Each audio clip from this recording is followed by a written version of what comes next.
So, as men, society deems that if we relay too many of our emotions, that we're deemed as being soft. So neither have I ever been, or do I want to be looked at as being soft. So what do we do in the process? We suppress it.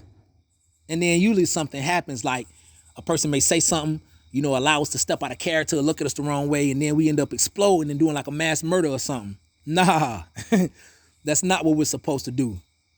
Let's find a way to relay our emotions and for another person to receive it exactly the way that they need it. And then we're all getting what we need.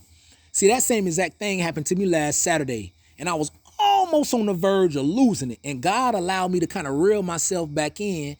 And then he said, look, how you going to tell other people this and you ain't doing it yourself? So it's always easier said than done. So, we just got to kind of remember to stay focused on that. But on the flip side, we have Jamaican, half Haitian. So, wagwan, ça passe, and just try to keep up.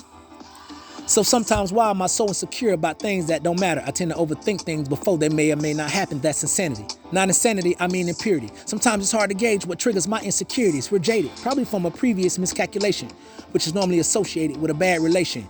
Shoot, yesterday I forgot to tell you how I set myself up, because sometimes I feel like my wife be on her phone way too much, and she don't, but it's probably since we've discussed this before. Transition word, therefore it makes me feel like I'm not even being heard. My love language, I may need some solution-based therapy.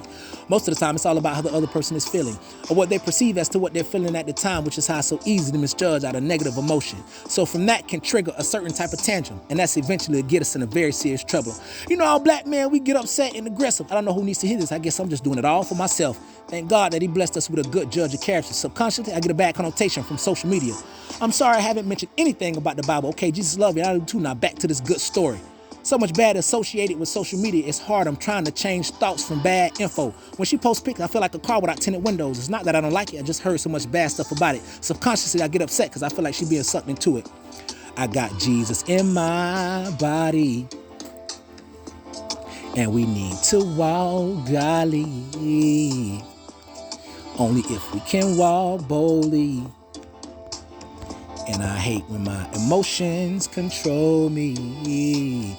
Okay, what was I? Oh, you was at the part where you say your wife was being in the social media like a vacuum. And I knew it. Just because you're right, you ain't always got to say it. And it's hard for alcoholics to realize they're alcoholics before they realize it and have a real chance to go and get therapy. So we got back into town and had a dream team meeting with the pastor. That was discuss the future plans for the church and its children.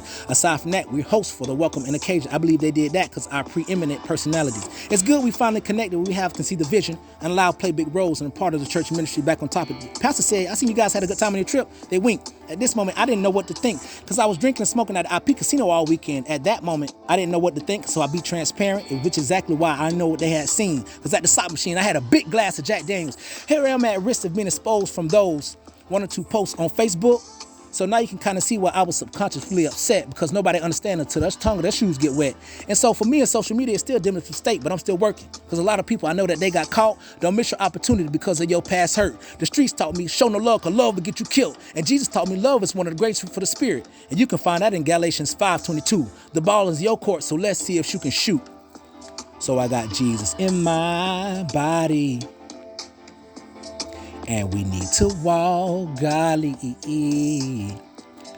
If we can only walk boldly. And I hate when my emotions control me. So I need God in my body,